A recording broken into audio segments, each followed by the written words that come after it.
Hi, this is Gary with MacMost.com. Today I'm going to answer frequently asked questions about AppleCare.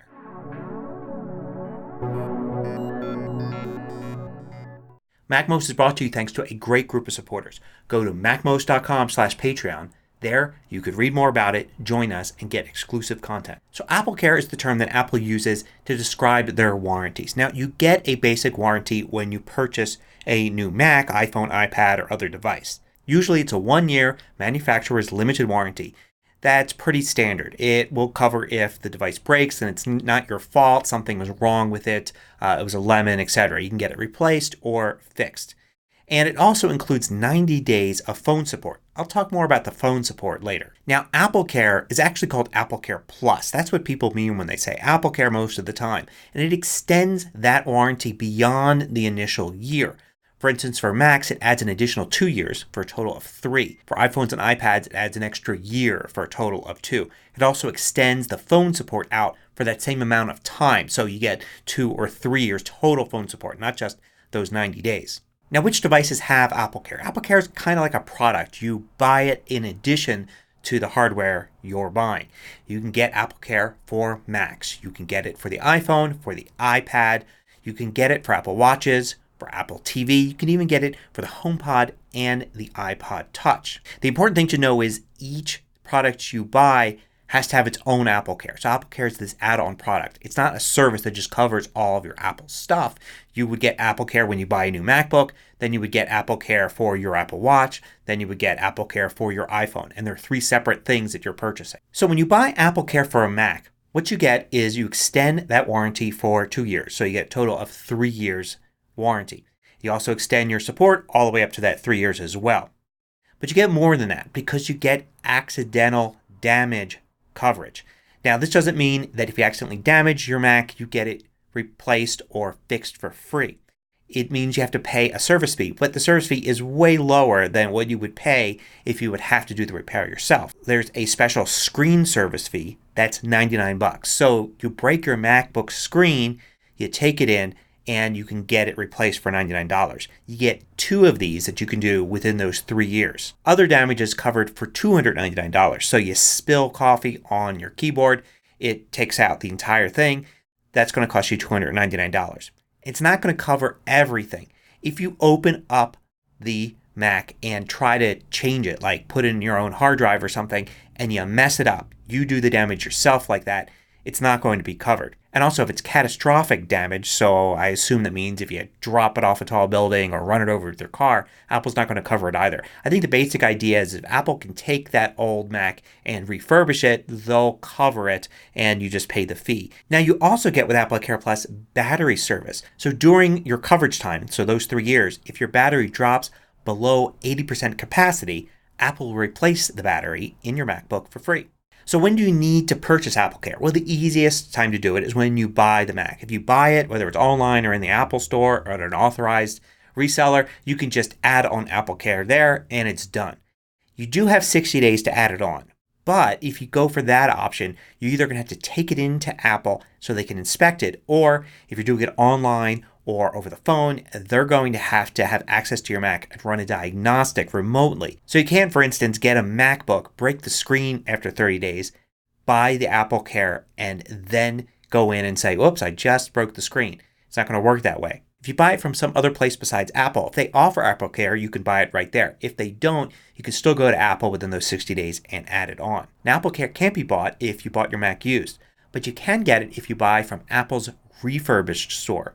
So if you have AppleCare Plus and your Mac stops working for some reason, how do you deal with it? Well, the easiest way is to take it into an Apple store. Make an appointment at the Genius Bar. You've got AppleCare Plus. They'll take care of everything. But if you're not near an Apple store, you can call them and you can do a mail-in service. Apple will even pay the shipping. Also, in some cases for desktops, Apple will even send out somebody to repair your Mac. This is probably somebody from a nearby Apple authorized shop. Also, in some cases, if it's a part, Apple will just send it out. So for instance, if the power adapter for your MacBook stops working, they might just send you one. Well, what about the iPad? You can get AppleCare Plus for the iPad as well. But it only extends the warranty by 1 more year. So it's a total of 2 years coverage. And it includes accidental damage for a $49 charge each time. You get 2 of those. It also includes the Apple Pencil. And if you have an accident with your Apple Pencil, you can get a new one for $29. So what about the iPhone? Well, same thing as the iPad. It extends the warranty by a year. So you have a total of 24 months. And you get accidental coverage, $29 screen replacements if you break your screen. Some sort of other damage is going to cost you up to $99 for a replacement. Now Apple has a special thing for the iPhone. It's called AppleCare Plus with theft and loss. And this is going to cost you more than regular AppleCare Plus. But if you lose your phone or somebody steals it, it's covered. You have to pay a fee. It's going to cost between $200 and $300 to replace your phone. And you can't just walk into the Apple store and say, I lost my phone, give me a new one.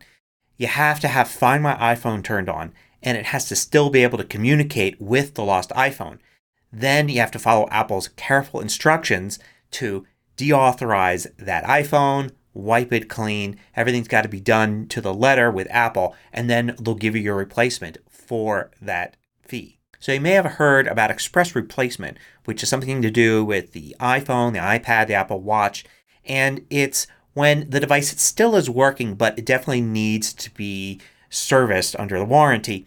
Then what Apple will sometimes do is send you out a new one. You can start using the new one immediately and then send them the old one. So you don't have to do it without a device in the meantime. So what about the Apple Watch? Well, the Apple Watch is strange because they have some models that are really expensive. And those models get a 2-year warranty when you buy the Apple Watch. In that case, buying AppleCare extends it by a year. Other Apple Watches have just the 1-year warranty and you get another year also when you do AppleCare Plus. You may have also heard that you can now get AppleCare as a monthly plan. So you're just spending $10 a month instead of like the total price. Usually though those monthly plans add up to more than if you just paid for it at the start. If you can't remember if you bought AppleCare Plus or how much time you have left, you can actually go to this web page Apple has, look up your device, and it will give you all the information about your warranty. So what if you sell your Mac and AppleCare Plus hasn't expired yet? Well, it turns out it does transfer to the new owner, but you have to go through some steps. So here's a page where Apple walks you through what you need to do to transfer the remaining time on AppleCare Plus to the new owner. And you can use this as a selling point. If you're selling a fairly recent MacBook, for instance, you can say, hey, it still has a year of AppleCare Plus left. Okay, so what about these support calls, right? With your Mac, you get 90 days of support calls and AppleCare Plus extends that. A lot of people misinterpret this, and usually in the opposite way. They don't have AppleCare Plus or it's expired and they think they can't call Apple if there's a problem. Support calls really are about how-to things like how do you connect this particular printer to your Mac or how to use numbers to do something like that. If something's actually not working, then you should be able to call Apple even if your initial 90 days have gone and you're still within that 1-year warranty or even beyond that to get some technical support to at least get advice to what you should do to get it fixed. And Genius Bar isn't part of this at all. You can go to the Genius Bar with any problem with any Apple product. You don't have to have AppleCare or a warranty to do that. So a lot of people ask about local laws and also other types of warranties like things you get through your credit card. A lot of places, particularly in Europe, have special consumer protection laws.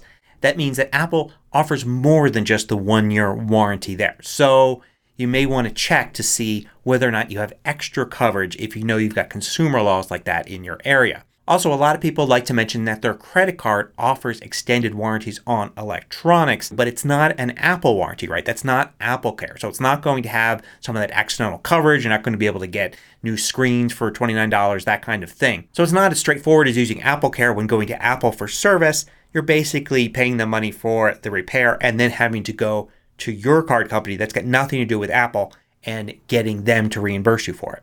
So how much does AppleCare Plus cost?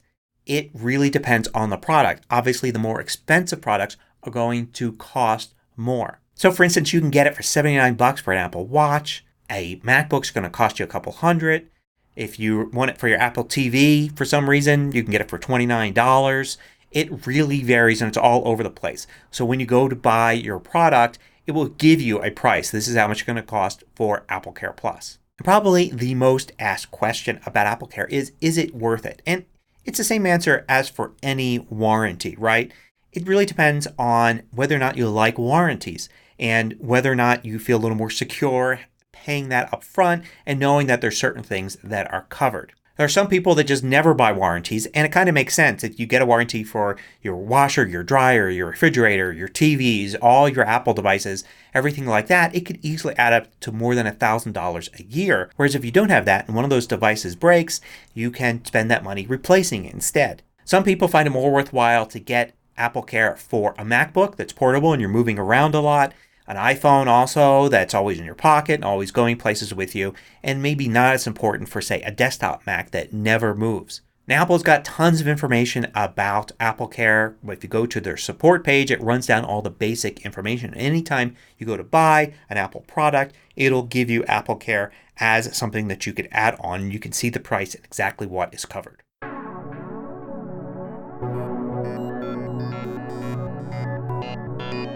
I publish new tutorials every weekday. Hit the subscribe button so you don't miss out. Then hit the little bell icon to get notifications for each new tutorial.